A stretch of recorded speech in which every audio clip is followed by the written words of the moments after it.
vivió a finales del siglo XIX a comienzos del siglo XX. Adamo era un ser humano. Quería la manzana, no porque le gustaba la manzana, la quería porque estaba prohibida, ¿no? Y sigue adelante. La equivocación era la prohibición de la serpiente, porque al estar así las cosas se hubiera comido la serpiente. Y ya aquí nos estamos acercando ya al ámbito de los trastornos alimenticios que prevén una limitación de la comida que provoca una pérdida de control. Oscar Wilde decía, y voy a parafrasearlo, nada es más irresistible de una prohibición que se puede transgredir.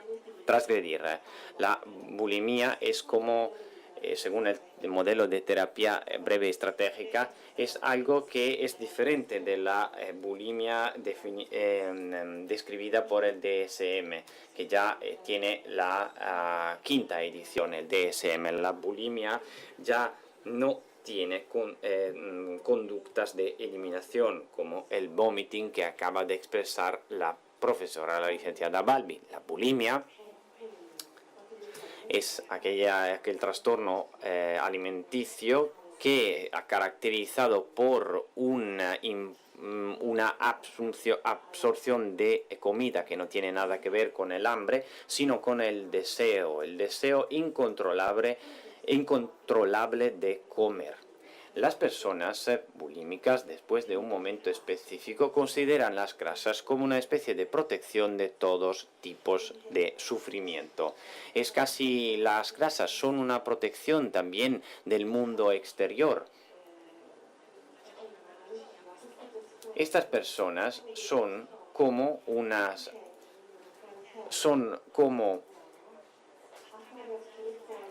unas alcachofas que defienden su corazón a través de capas diferentes.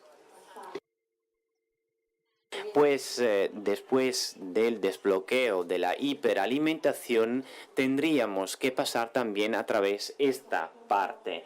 Es como el juego de las cajas chinas, ¿no? Después de abrir la caja más grande, de manera paulatina se abren también las cajitas más pequeñitas hasta la última caja, la última en la parte final, que está cerrada. La solución intentada, que la mayoría de las veces se utiliza, es el control en el hecho de tomar la comida que gusta más, que produce la paradoja de la pérdida total de control. Esta solución intentada la encontramos también en el otro tipo de trastorno, ¿no? El binge eating, los así llamados atracones, con esta compulsión, ¿no?, en tomar comida con exageración. Pero el mecanismo básico es diferente. En el caso de la bulimia tenemos la paradoja, o sea, en el momento en que yo me prohíbo lo que me gusta más, aumenta también al tiempo el deseo. Por otro lado, en el caso de los atracones, tenemos un periodo de control, un periodo de abstinencia, pero de manera paulatina se construye la base para el binge eating, para el atracón. Y así se crea un paradojo. Antes, no como en la primera fase, ¿no?, ayuno y después como demasiado. El régimen paradójico es la solución. Tenemos pero pacientes que son diferentes. Por un lado, los bulímicos son para personas que colaboran por lo habitual. En cambio, los binge eater, o sea, los que padecen atracones, parecen colaborativos. En realidad resisten a la terapia, ¿no?, y boicotean también la terapia, porque en realidad se presentan, acuden al terapeuta cuando los atracones son frecuentes, cuando ya no tienen el control y no logran tampoco controlar su forma física. ¿Qué quieren del terapeuta? Quieren y buscan no encontrar un equilibrio alimenticio sano, sino sino más un control de la alimentación en términos generales. Tenemos pacientes diferentes, con lo cual hace falta una comunicación de tipo diferente. En el caso de la bulimia hay que ser más directivos, brindar más indicaciones, o sea, el tipo de comida, también el ejercicio físico y la importancia del ejercicio físico. En el caso del binge eater, en cambio, tenemos que actuar de manera, digamos, más ambivalente. Y para anular la resistencia hay que preguntar, por ejemplo, bueno, tú, ¿estás aquí porque quieres seguirme o porque me quieres boicotear? ¿Estás dispuesta a hacerlo todo para solucionar tu problema o no estás lista para hacerlo?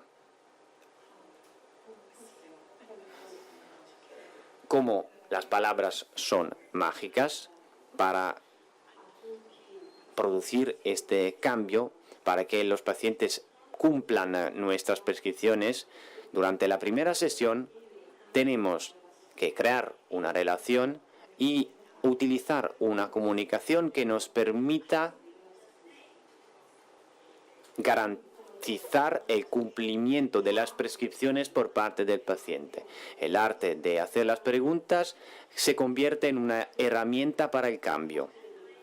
Al hacer preguntas, no solo entrevisto al paciente, hago un diagnóstico, no solo cambio también la perspectiva del paciente a través del diálogo estratégico y permito también un cambio de la percepción del problema. En el caso de la bulimia, ¿qué puedo preguntar?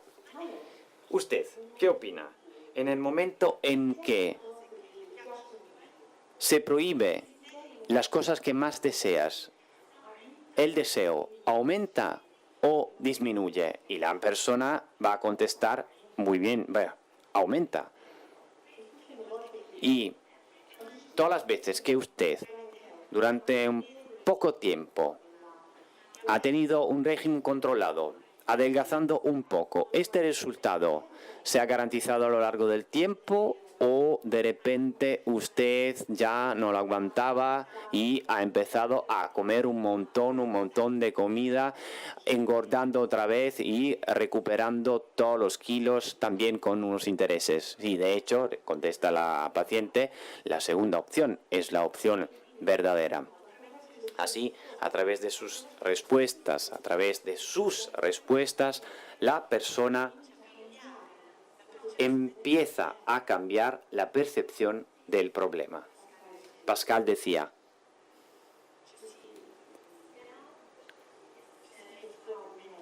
no nos persuadimos mejor con las razones que encontramos en nosotros más que con las impresiones sugeridas por los demás.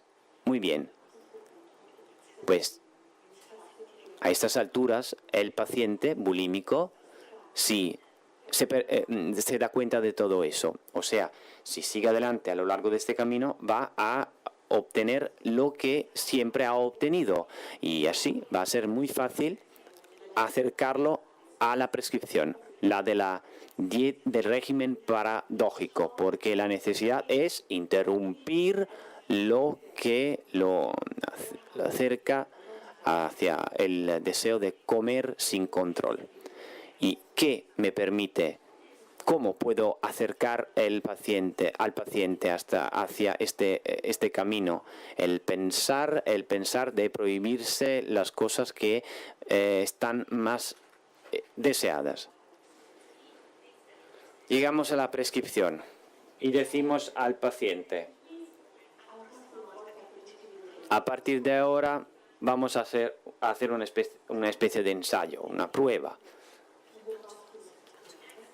En las próximas semanas, usted empieza a pensar, ¿qué me gustaría comer hoy? ¿No? Las 3 comidas, sin límites, ni en términos de cantidad, ni en términos de calidad. ¿Qué me gustaría comer? ¿Qué me gustaría comer? Ningún tipo de regla. La única regla es las 3 citas diarias. La prescripción del régimen paradójico tiene enseguida los efectos. Desaparecen los atracones, porque todas las cosas que más desean forman parte de estas comidas no planeadas y por eso no necesita más atracones. El otro efecto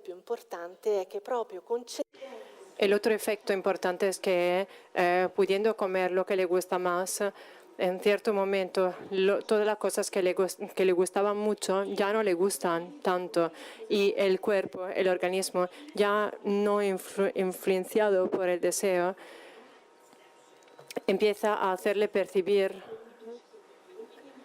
lo que necesita y entonces empieza a autoequilibrarse, autoajustarse.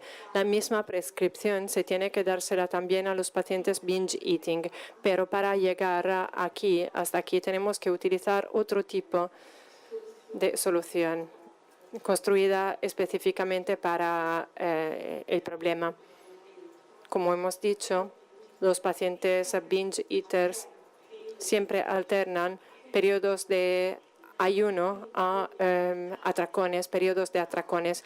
Entonces, lo importante es que la persona se dé cuenta de que es el ayuno el que construye el atracón.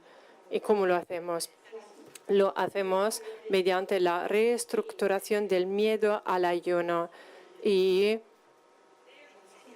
esta reestructuración la introducimos mediante una pregunta. ¿Qué tendrías que temer más, en tu opinión, tu ayuno o tu atracón?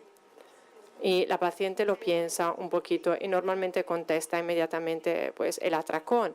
Y entonces nosotros seguiremos adelante. Pues, si tú obligas a tu cuerpo a muchos días de régimen muy restrictivo, con muy pocas calorías, hasta un ayuno a veces, ¿qué tendrás que temer más? El ayuno que gradualmente construye tu atracón o el atracón que lleva al ayuno.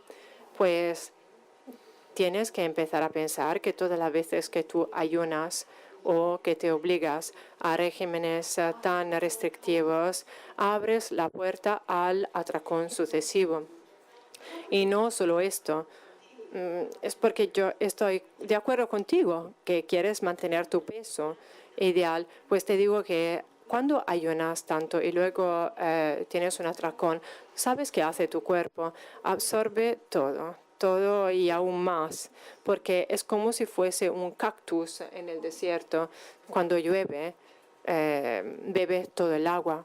Y entonces así empezamos a introducir esta idea en la oreja que quizás estos ayunos son las soluciones intentadas disfuncionales y entonces en este momento será simple llegar a la prescripción que podrá ser el régimen paradoja o podremos empezar a introducir algunos pequeños placeres durante las 3 comidas diarias según la gravedad del problema. Pero, de todas formas, el resultado final tendrá que ser el régimen paradoja. O sea, hacer que las 3 comidas sean 3 citas diarias con el placer. Porque cuando hay placer, si lo aceptas, podrás renunciar. Si no lo aceptas, no podrás renunciar.